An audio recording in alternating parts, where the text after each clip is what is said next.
I also had the privilege of representing Ms. Mahua Mitra from the TMC in a separate petition and also PUC in a third petition. What were the broad contours of that which we raised for? One, it is for the first time that you have created an artificial, non-existent, doubtful, hanging in the air category, like a Trishanku, neither here nor there in suspended animation.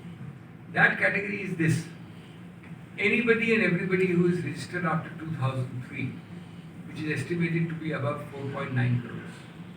Maybe 5 crores, maybe 4.5 crores, doesn't matter.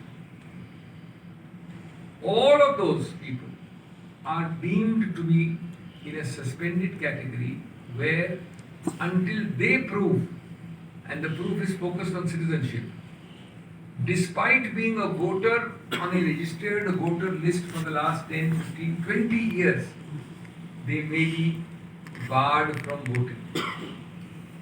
The obvious implication is an unprecedented implication. One, the burden of proof is reversed. The EC is not coming forward and saying so-and-so person, this journalist, is born in Bangladesh, he is a non-citizen, I have material. Give him a notice, adjudication happens.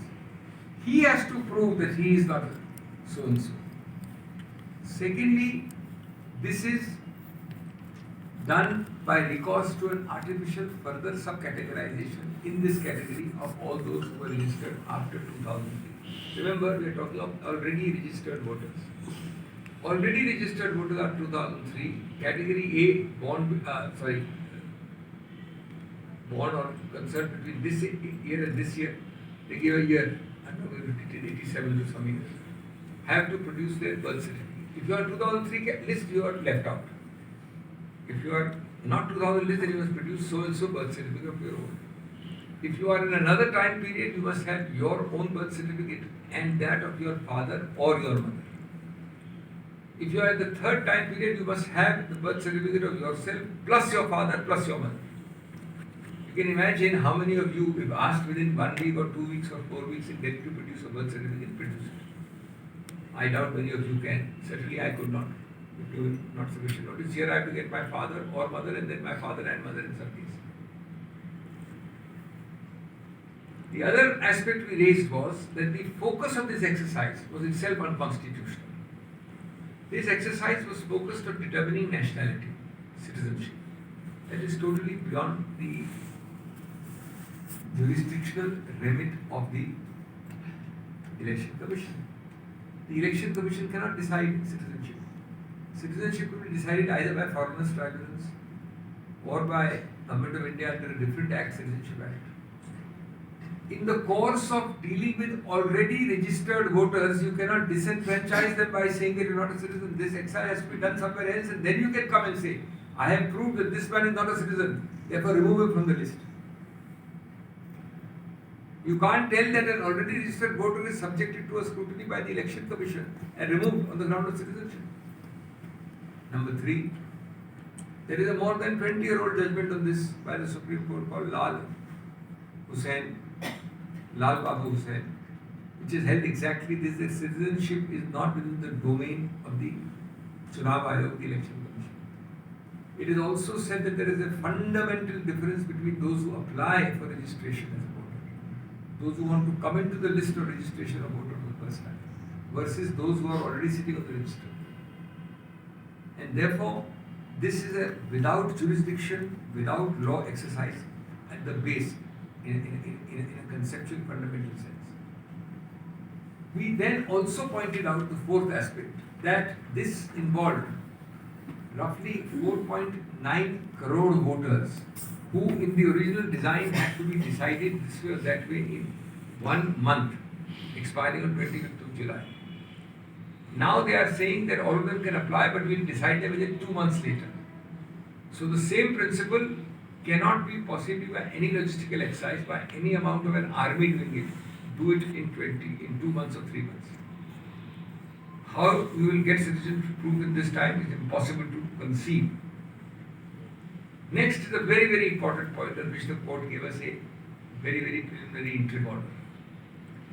The document itself lists, the Election Commission document order lists several documents. It makes it clear that none of them will decide the matter unless you produce your citizenship proof. It is written there, optional.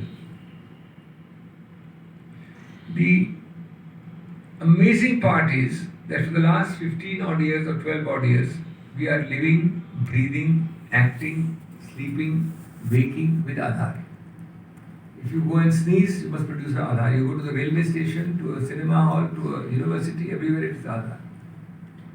Understanding this, some years ago, the Act of Parliament was amended and Section 23 bracket 4 was added in the Representation of People's Act, the Bible and the Gita and the Quran of the Election Commission, to say that Aadhaar is a valid card. And now this Dastavez undoes or violates a statute. It says optional.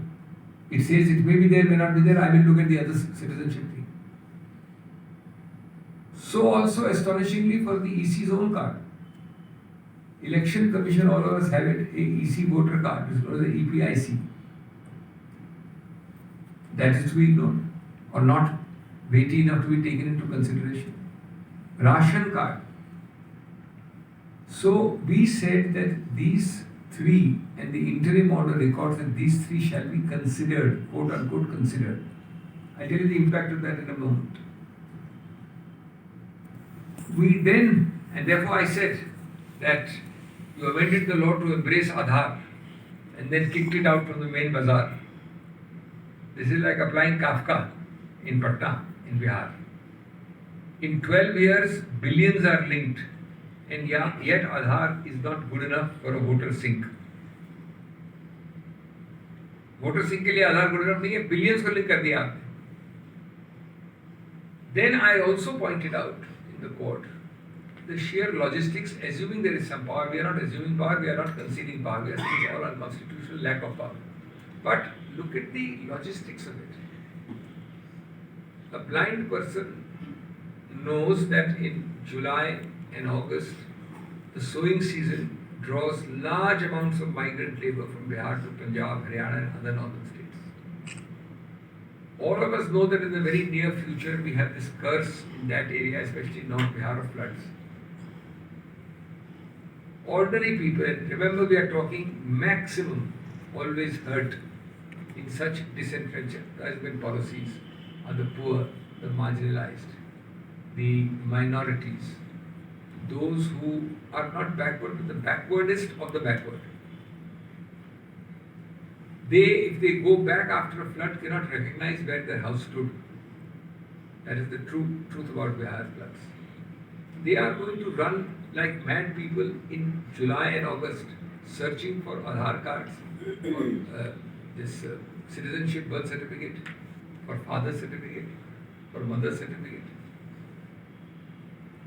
And if out of 4.9 post 2003 persons, if you disenfranchise 2 crores on this basis, 1 crore on this basis, you are fundamentally affecting a unalterable, unamendable, sacred constitutional principle, basic structure. A level playing field is the heart of India's elections. An election is the heart of democracy. Democracy is the heart of basic structure. If a constitutional amendment violates LPF, level playing field, or elections, or one person, one vote, or democracy, then a constitutional amendment will be held to be unconstitutional on the ground that it violates the basic structure. Another point, there are many points I will not trouble you with, I'll end by saying, another point we raised was very interesting, that you had 10 elections since 2003 in Bihar. 10. 5 assembly, 5 Lok Sabha. In 2003, when you had the revision, there were 2 years left for assembly, which happened in 2005. 1 year, 12 months left for Lok Sabha, which happened in 2004.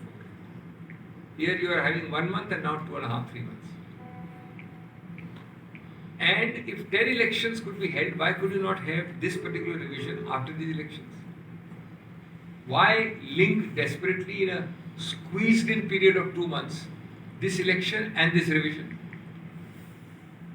You also said that a very detailed revision, which is called summary revision, happened for 3 months last year, last year in Bihar, 2024. That led to a notification by law of the electoral roll in January 2025, which is the valid electoral roll under the law of Parliament. There is no change to it. That valid electoral roll of 2025 in January for Bihar was commented upon by the EC in press notes of April, May, and June. Not a mention that was so defective, that was so horrible that we have to do a new one now, within 6 months. And yet, in the end of June last week, suddenly they sprung this particular new scheme on an unsuspecting public. So, friends, lastly, what is this order? Which is the only reason I am here in a press conference, to clarify and prevent all the misinformation, all the disinformation, all the mithya prachar going on. First and foremost, the court gives the shortest possible date, roughly 2 weeks away. Number two, nothing can be done by EC or anybody else till those 2 weeks because the exercise is ongoing. That is why the court gives that date. Number three, it specifically directs consideration. The word is to consider 3 documents which I have listed before you: Aadhaar, EPIC, and ration. Fourthly, the EC therefore cannot per se reject these proofs. It cannot insist on a unilateral, unifocal proof only of the kind which the document of the press note says. Fifth, in the light of this, I was the lead counsel, that we need not press our interim stay, which is much more wider. We are saying stay the whole thing. We are saying don't have it's unconstitutional. But nothing is happening till 28th except a formal enrollment. Therefore, the matter will be argued then. So we do not need to press in this time, which is why it was not pressed. And all this, therefore, is going to be decided either on 28th or on short dates after that. Leaving all those points open, without limiting us in any manner, there is a clear directive to the EC on these 3 pieces and places of information. The coverage of Aadhaar is much wider. Even passports are 2% of Bihar. Aadhaar is much more. Between Aadhaar, EPIC and ration, it is probably 90% coverage.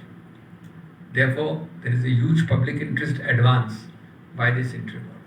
Let us not misrepresent it, let us not distort it, let us not create a controversy where there is no scope for controversy. Of course, we can win, we can lose. That is to be done 20. There is an interim order which has this scope and relevance. Thank you so much.